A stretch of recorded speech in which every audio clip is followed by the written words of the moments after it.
Louvado seja o nome do Senhor pela oportunidade de poder estar mais uma vez com você, para juntos nós refletirmos na palavra de Deus. Minha afetiva e calorosa saudação a você e a sua família, com a doce e preciosa paz de nosso Senhor, de nosso Salvador Jesus o Cristo. O desejo do meu coração é que a bênção de Deus esteja se manifestando de uma maneira muito especial sobre a sua vida, sobre todo o trabalho de suas mãos, que a sua fé seja renovada e fortalecida pelo poder da palavra de Deus. Nós vamos compartilhar de mais uma reflexão dentro daquilo que nós estamos pensando nesta semana, na escola da oração, aonde o nosso mestre é o Senhor Jesus. Nós estamos aprendendo a orar com o Senhor Jesus. Por isso eu quero lhe convidar para ler ou acompanhar a leitura de um texto bíblico no Evangelho descrito por Lucas. Lucas, capítulo de número 6. Veja o que diz a Bíblia no versículo de número 12. A partir do versículo 12, a palavra do Senhor diz assim: Naqueles dias subiu ao monte a fim de orar e passou a noite em oração a Deus.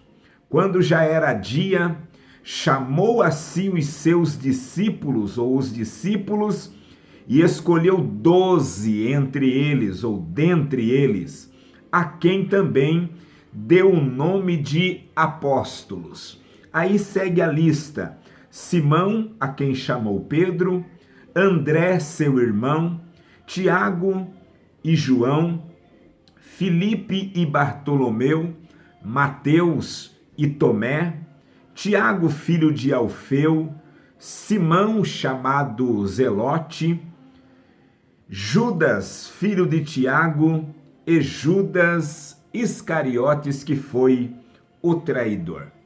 Bom, eu quero destacar neste texto lido a expressão aonde o texto traz a seguinte afirmativa: Naqueles dias subiu ao monte a fim de orar e passou a noite em oração a Deus. Veja que o texto sagrado está nos ensinando e afirmando sobre a escolha que o Senhor Jesus decidiu fazer para que estivesse tendo uma liderança da igreja do primeiro século. Nós temos aqui uma escolha soberana, nós temos aqui o relato de uma escolha incondicional e nós temos aqui o relato de uma escolha surpreendente.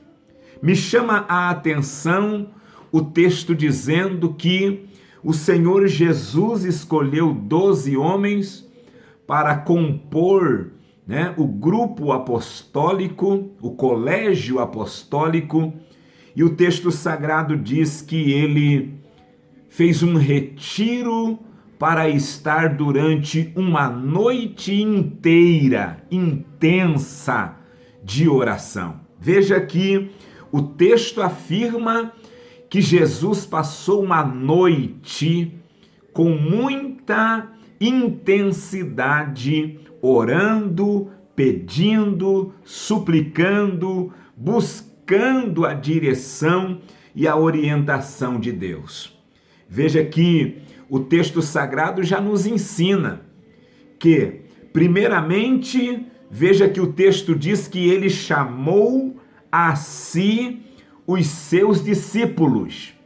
Veja que o texto, primeiramente, chama essas pessoas escolhidas de discípulos, ou seja, eles são alunos, eles são aprendizes, eles são pessoas que estão recebendo um discipulado, eles estão recebendo uma orientação, eles estão recebendo aconselhamento, eles estão dispostos a estarem sendo orientados pelo Mestre, para que depois então viessem a executar o trabalho que a eles futuramente haveria de ser confiado. Veja que o texto diz que primeiramente eles são, como disse, considerados discípulos, mas o texto afirma, os quais também deu o nome de apóstolos. Primeiro discípulos, depois, sim, foram chamados de apóstolos. O que é um apóstolo? É um enviado. O que é um apóstolo nesse contexto? É alguém que recebeu uma autorização e, tendo a autorização, usufrui de uma autoridade. Ou seja, eles primeiramente foram instruídos para depois tornarem-se mensageiros autorizados do Senhor. Veja que enquanto eles foram discipulados, a ideia que precisamos ter do texto é que eles estavam num processo de conversão. Porque, primeiramente, você precisa ser convertido para depois você ser ordenado.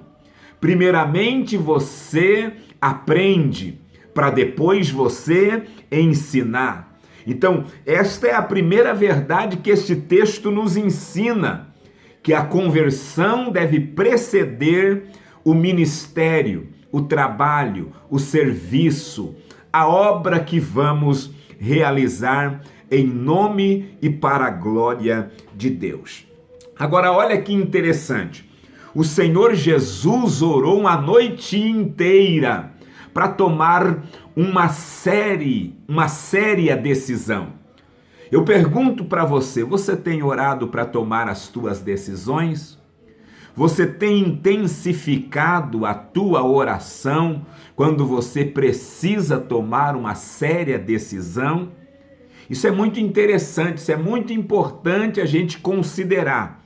Deixa eu mostrar para você que esta oração feita pelo Senhor Jesus, ela tem 4 marcas distintas, 4 marcas que vale a pena a gente fazer uma observação.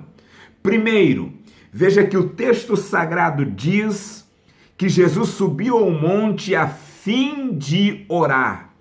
Veja que ele se retirou. Veja que ele foi para um lugar elevado. Veja que ele foi para um lugar retirado. O texto vai dizer na revista atualizada que ele se retirou literalmente. Ou seja, veja que a primeira lição desta oração de Jesus, ou a primeira marca, é que esta foi uma oração secreta. Ele se colocou à parte da multidão para estar buscando ao Pai de maneira secreta. É aquilo que o próprio Jesus vai nos ensinar em Mateus capítulo 6, versículo 6. Que há orações que devemos fazer de maneira secreta, porque o Pai que nos vê em secreto, Ele nos recompensará. Tem gente que quer ser honrado por Deus, tem gente que quer que Deus o exalte publicamente diante das pessoas, mas não está entendendo e reconhecendo a necessidade de ter momentos de secreto, de particular, de vida, de intimidade com o Senhor nosso Deus.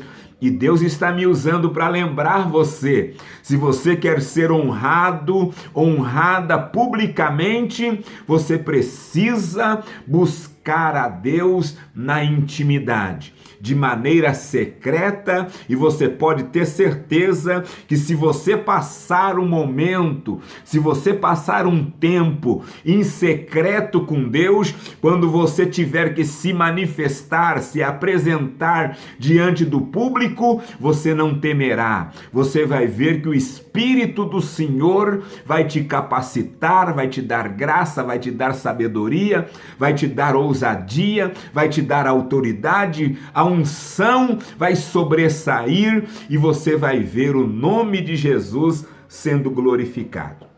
Agora veja que há uma segunda marca nesta oração.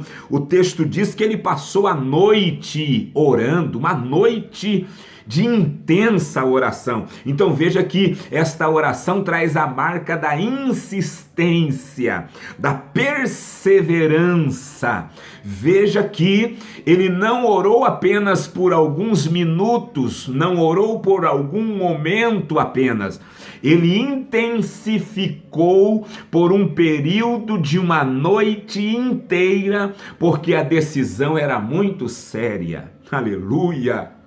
Eu estou glorificando a Deus porque, pela misericórdia de Deus, isto já aconteceu comigo por algumas vezes. Me lembro de uma ocasião, há 13 anos atrás, quando eu recebi uma proposta de uma igreja de outra cidade dentro do nosso estado do Paraná, e foi uma proposta muito boa. Eu deveria ir embora de Curitiba para estar trabalhando em uma outra igreja, em uma outra cidade, e a proposta, por sinal, mexeu muito comigo, com a minha família. Na verdade, era apenas eu e a irmã Luísa, ela estava gestante, o Lucas ainda não tinha nascido, mas nós estávamos numa grande expectativa do nascimento do Lucas, e a proposta que nós havíamos recebido financeiramente era muito boa, mas nós fomos orar ao Senhor,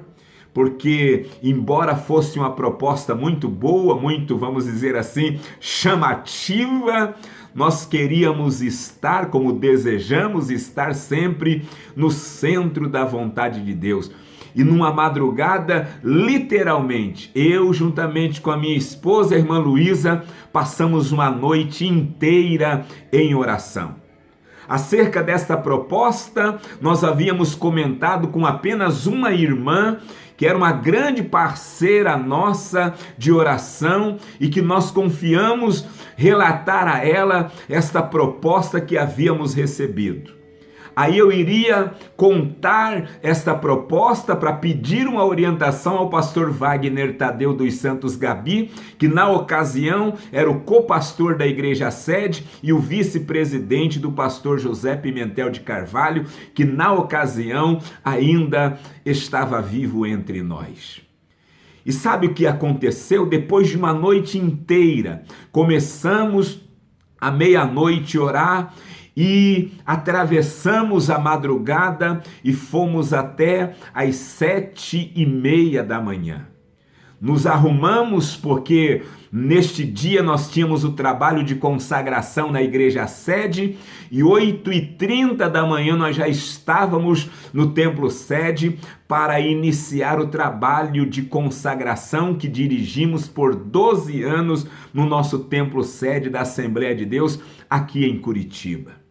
E pela misericórdia de Deus, eu achei tão lindo a maneira que Deus decidiu se atentar para o nosso pedido, a nossa busca por sua direção, que o pregador que nós havíamos convidado ele para ministrar a palavra, de repente Deus o tomou e ele entregou uma mensagem profética dizendo: aqui tem alguém que você precisa tomar uma decisão muito séria, e você recebeu uma proposta para você ir para outro lugar, porém Deus está mandando eu dizer para esta pessoa que é para você ficar aonde você está, debaixo do teto que você está, na igreja que você está, porque Deus vai te abençoar e te honrar aonde você está. Meu Deus do céu!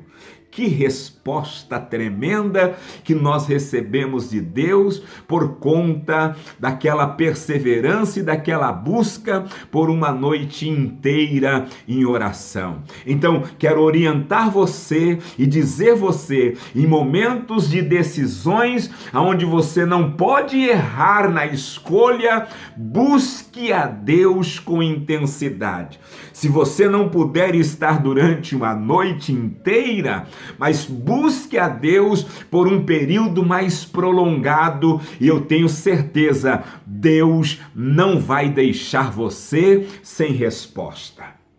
Veja que nós temos uma terceira marca na oração do Senhor Jesus. O texto diz que ele passou a noite orando, e veja, o texto diz, orando a Deus.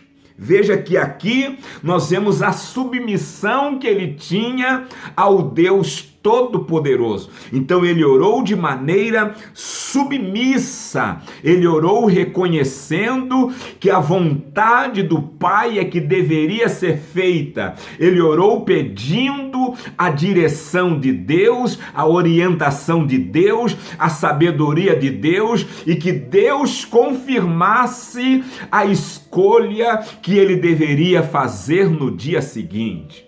Então veja, a nossa oração também tem que ser submissa à vontade soberana de Deus. Nós estamos diante de Deus quando nós estamos orando, e é a vontade de Deus que deve prevalecer na nossa vida. Louvado seja o nome do Senhor. Em quarto lugar, você pode perceber que esta oração de Jesus, além de ser feita de maneira secreta, insistente, submissa, ela foi também uma oração muito objetiva. O propósito do Senhor Jesus passar uma noite inteira em oração foi para a escolha de uma liderança, foi para a escolha dos seus discípulos que posteriormente receberam a incumbência de serem enviados, munidos de autoridade espiritual, para darem sequência ao ministério do próprio Senhor Jesus. E veja que o texto diz que quando amanheceu, ele chamou os seus discípulos e escolheu 12 dentre eles, os quais deu também o nome de apóstolos. Que coisa linda! Que coisa tremenda saber que o Senhor Jesus, ele continua escolhendo pessoas de maneira eficaz, de maneira soberana, de maneira poderosa. Veja, eu acho interessante que este chamamento, esta escolha, esta eleição, esta vocação, o chamado dos discípulos ou dos apóstolos, estão sendo evidenciadas tanto por Lucas quanto por Mateus e por Marcos, e cada um nos traz uma visão específica ao estar trazendo este relato. Por exemplo, Mateus, no capítulo de número 10, ele vai dizer que o Senhor chamou a si os 12 discípulos, dando a eles poder sobre espíritos imundos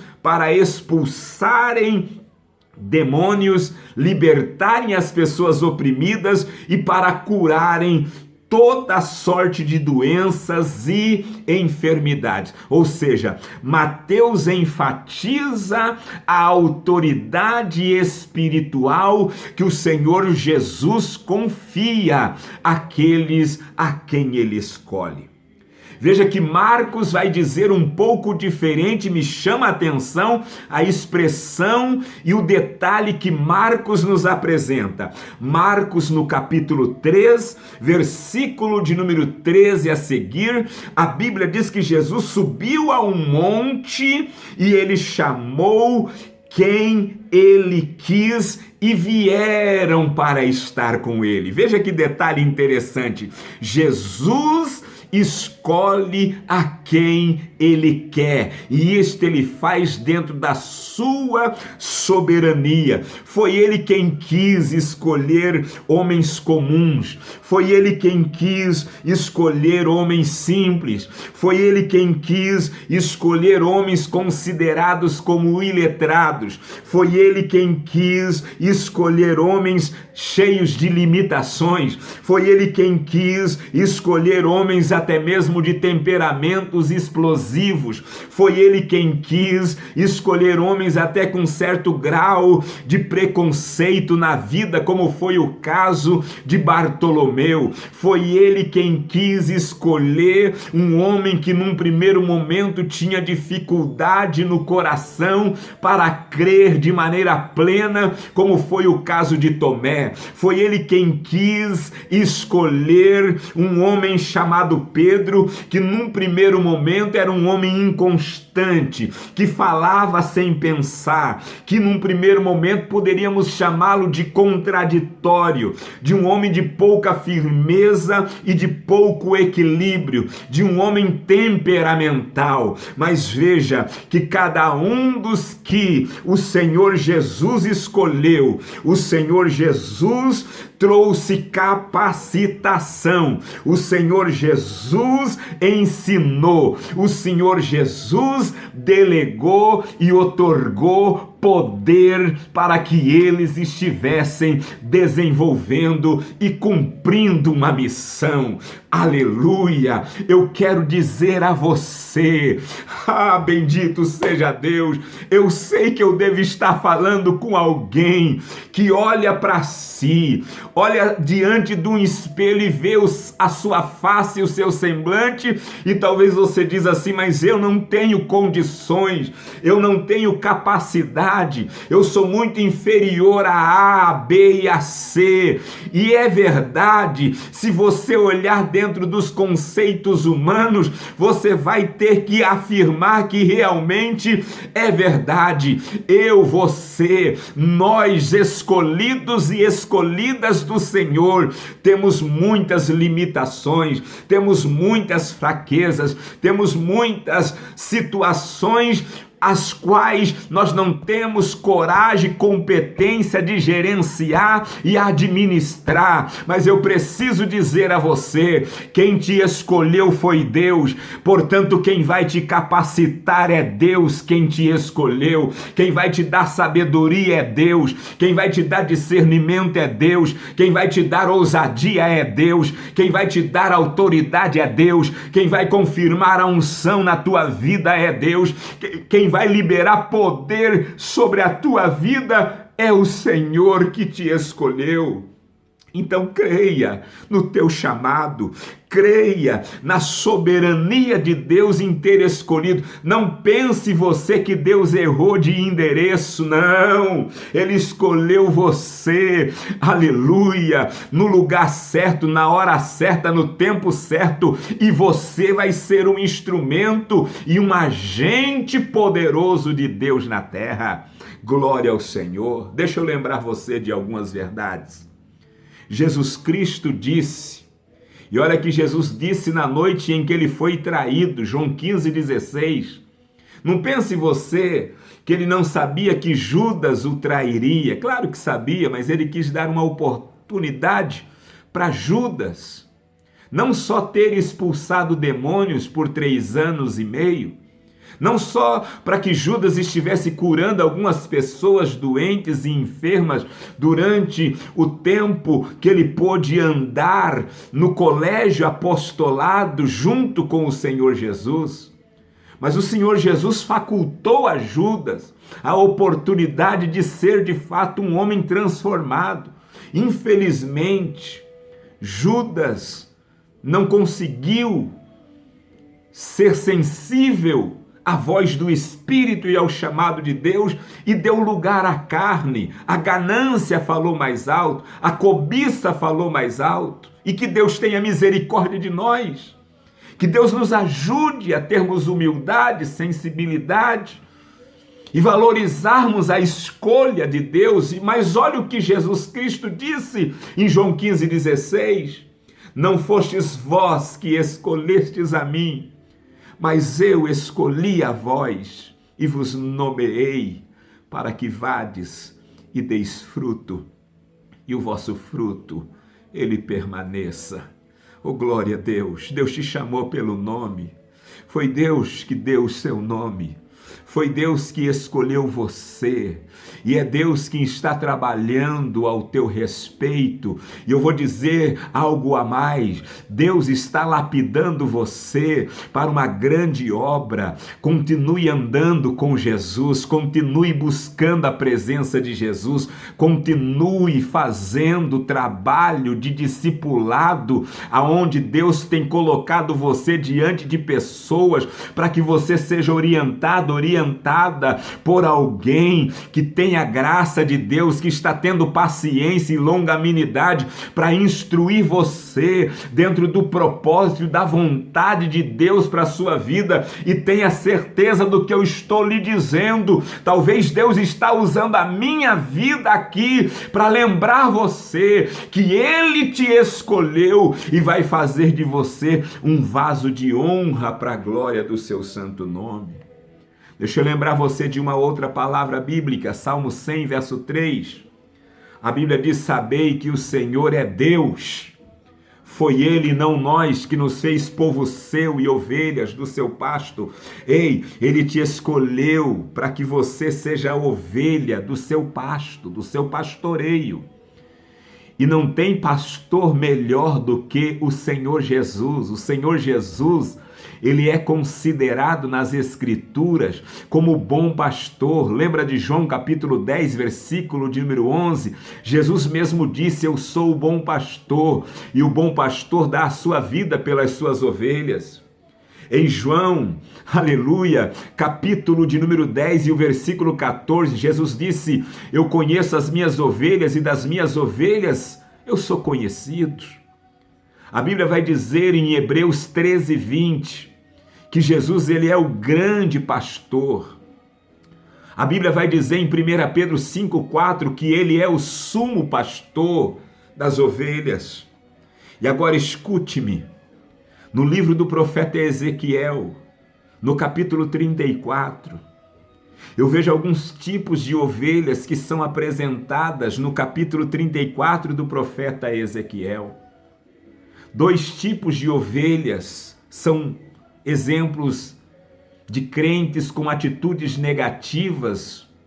E eu quero alertar você, aconselhar você a não se iludir quando você pensar que está sendo forte por você mesmo, pela sua capacidade de agir e de desenvolver as coisas. Não se iluda e não se estribe no seu próprio conhecimento e não se considere alguém forte em si.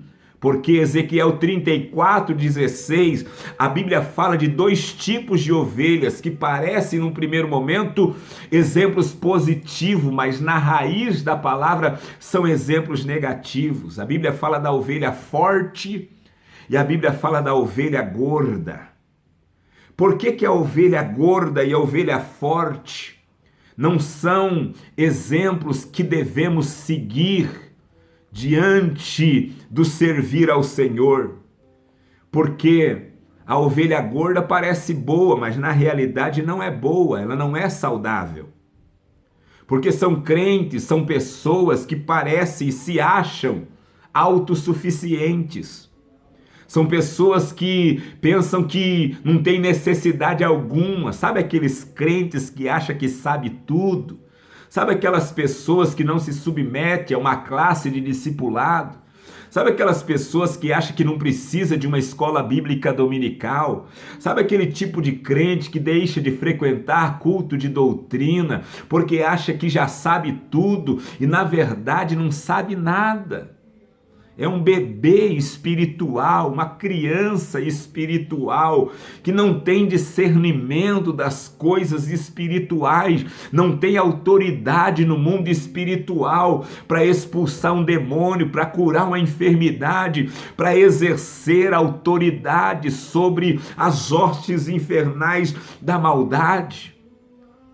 E aí o texto vai falar da ovelha que se acha forte, na verdade é aqueles crentes que são truculentos, violentos. Sabe aquelas pessoas grossas em palavras, que responde, que questiona, no sentido de ser mal educado mesmo, sabe? As pessoas que não respeitam liderança, não respeitam autoridade espiritual, gosta de atacar, gosta de confrontar, sabe aquela pessoa de dura cerviz, sabe aquela pessoa durona, sabe aquela pessoa que gosta de provocar a ira dos outros, sabe? Aqueles crentes um tanto que inflexíveis, cuidado, não tenha essa atitude, em nome de Jesus.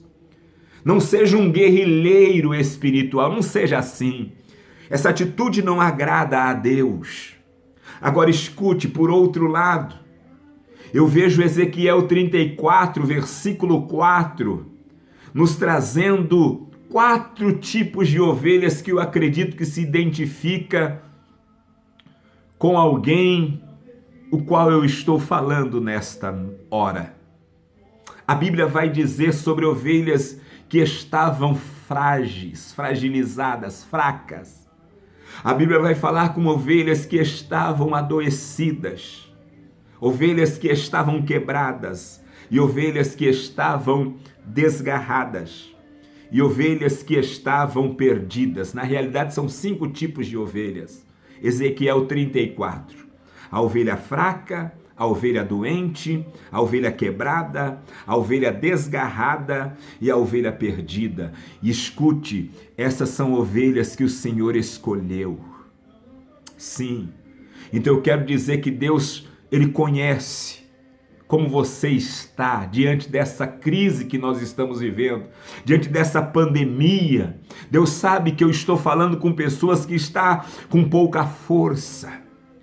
Você não está tendo força para lutar, e é por isso que Deus tem me iluminado, me direcionado para fazer esta série de ministrações. É porque Ele vai te dar força para lutar, Ele vai te ajudar a vencer, Ele vai te dar poder e autoridade, Ele vai te renovar, Ele vai trazer a você um novo ânimo, mais entusiasmo, Ele vai capacitar você para que você seja por Ele, não por você só, por si mesmo, não pela tua própria capacidade, mas pela força que vem do Senhor, você será fortificado para a glória de Deus.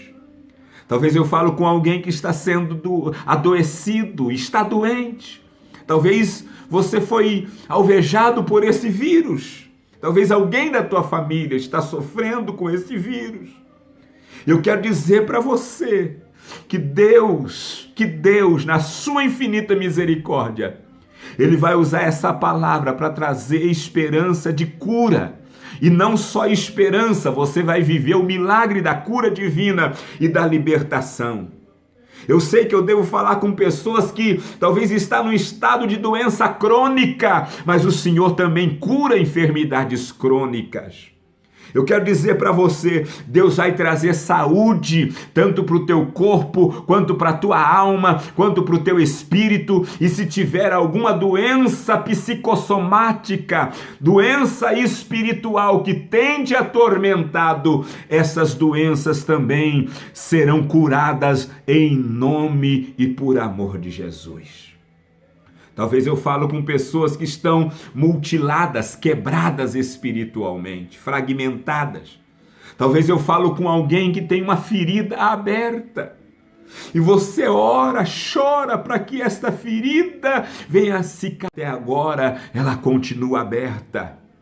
Quem sabe eu falo com pessoas que sofreu uma queda espiritualmente falando e não consegue se erguer, não consegue se levantar. Mas hoje Deus vai restaurar você. Hoje Deus vai te curar, hoje Deus vai te libertar, hoje Deus vai trazer de novo ligamento, hoje Deus vai te restabelecer. Deus sabe os fragmentos pelos quais você passou, Deus sabe que você está se sentindo como um vaso quebrado, mas o bom é saber que na olaria de Jeová, vaso quebrado não vai para o lixo, vaso quebrado o Senhor refaz, o Senhor restaura, e Deus vai restaurar a tua vida. Quem sabe você É alguém que está desgarrado, está afastado, distanciado. Tem alguém na tua família que se desgarrou, que está andando o oposto do que foi ensinado. Está andando por caminhos, viu, mãe? Eu estou falando com você, cujo filho está andando por caminhos que você jamais ensinaria para ele. Mas ele tomou esse rumo oposto daquilo que você ensinou, daquilo que você projetou, daquilo que você desejou para ele ou para ela. Mas o Senhor vai trazer de volta. O Senhor vai trazer de volta, viu? O Senhor vai trazer de volta o teu filho, a tua filha. Talvez ele está sendo um agente do inimigo e não é isso que você quer, e você sabe disso. Aleluia! Mas Deus vai trazer de volta o teu filho, a tua filha. Deus vai libertar, Deus vai trazer a ovelha desgarrada.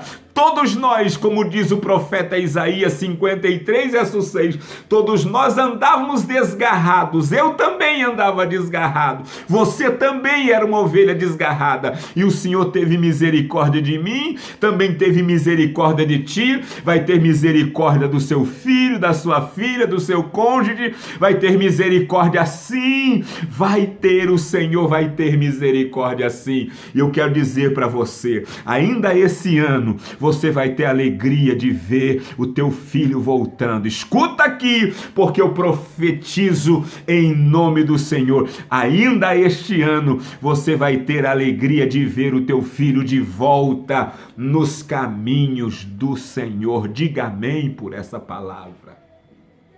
Aleluia. Glória a Deus. Mas para nós terminarmos, o texto fala de uma ovelha perdida, que também foi uma ovelha escolhida pelo Senhor, mas está perdida. Está no fundo do poço. Agora escute, Lucas capítulo 15 fala que o bom pastor, ele foi em busca da ovelha que se perdeu, e quando ele achou a ovelha que estava perdida, ele colocou-a nos seus ombros e a conduziu de volta junto ao aprisco. E eu quero, em nome de Jesus, dizer para alguém que o bom pastor está indo ao teu encontro e você vai ser carregado pelo bom pastor. Você vai ser conduzido pelo bom pastor. E eu quero já orientar você de uma maneira muito ousada, mas muito confiante. Traga à tua memória o Salmo 23 e comece a meditar, comece a recitar, comece a verbalizar o Salmo 23 e diga: o Senhor é o meu pastor, nada me faltará. Deitar-me faz em verdes pastos, guia-me às águas tranquilas, refrigera a minha alma por amor do seu nome. Ainda que eu andasse pelo vale da sombra da morte, não temeria mal algum, porque tu estás comigo. A tua vara e o teu cajado me consolam. Creia que, como o salmista citou o verso 5, você também vai citar o verso 5, porque o Senhor vai ungir a tua cabeça com óleo até o teu cálice transbordar. Você também verá Deus preparando uma mesa na presença dos teus inimigos, e você vai perceber que a bondade e a misericórdia vão te acompanhar todos os dias da sua vida. Não vai ser apenas um dia, não vai ser apenas um final de semana, não vai ser apenas por 30 dias. Todos os dias da tua vida você verá a bondade e a misericórdia do Senhor, porque você é um escolhido, uma escolhida de Deus. Eu quero terminar orando por você, dizendo que você foi escolhido e Ele decidiu escolher você, e Ele sabe das tuas limitações, mas Ele vai fazer com que as tuas limitações sejam transformadas em canalização de bênção para outras pessoas. Você vai ser um canal, você vai ser um instrumento de Deus poderoso. Se você pode orar comigo, eu gostaria que você orasse com as tuas mãos estendidas, assim como a minha mão está estendida. Pai, eu quero te agradecer por este momento de meditação, por esta instrução que o Senhor nos deu sobre a importância de nós orarmos e orarmos de maneira intensa, orarmos de maneira, Senhor Deus, secreta, orarmos de maneira submissa e orarmos também com objetividade. O Senhor nos instruiu aqui que, embora sejamos limitados, falhos, pecadores, com muitos defeitos, com muitas fraquezas, mesmo assim, o Senhor, na sua soberania, nos escolheu e o Senhor prometeu fazer de nós vasos para abençoar o mundo, abençoar famílias, abençoar a sociedade aonde nós estamos inseridos. E sobre essas mãos que estão estendidas, eu quero que o Senhor coloque o teu poder agora. Eu quero que o Senhor coloque autoridade espiritual agora.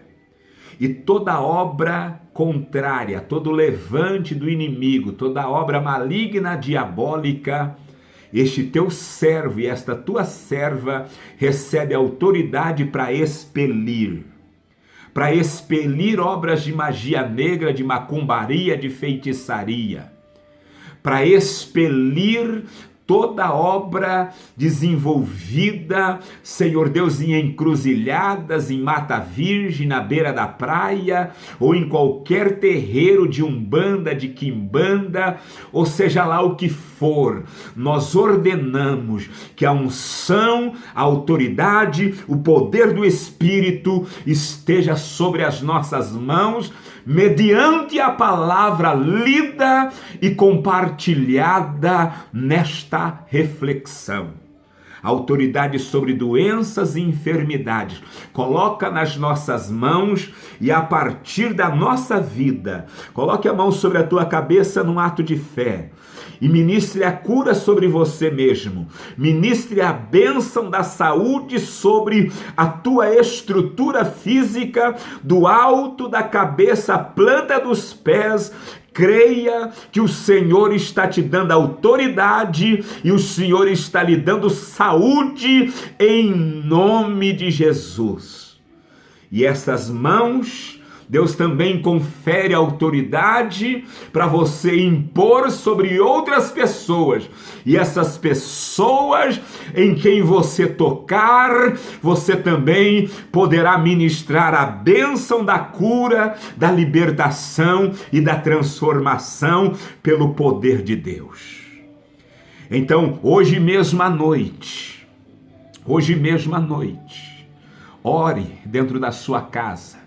Ore sobre a vida de alguém que você ama. Quando alguém estiver dormindo, ore.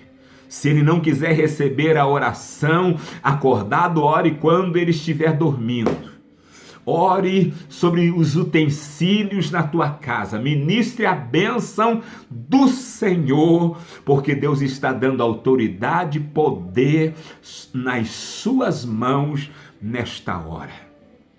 E eu quero concluir no nome poderoso de Jesus Cristo, profetizando e declarando, em nome do Senhor Jesus, que o poder de Deus está sendo evidenciado sobre a sua vida para a glória de Deus. Em nome de Jesus, tão somente creia no poder desta palavra e viva a evidência da mesma no nome poderoso de Jesus de Nazaré. Que Deus te abençoe, que Deus te guarde, guarde esta ministração e use esta palavra ao teu favor, porque Deus liberou poder sobre a sua vida nesta oportunidade. Até amanhã, permitindo Deus, em nome de Jesus.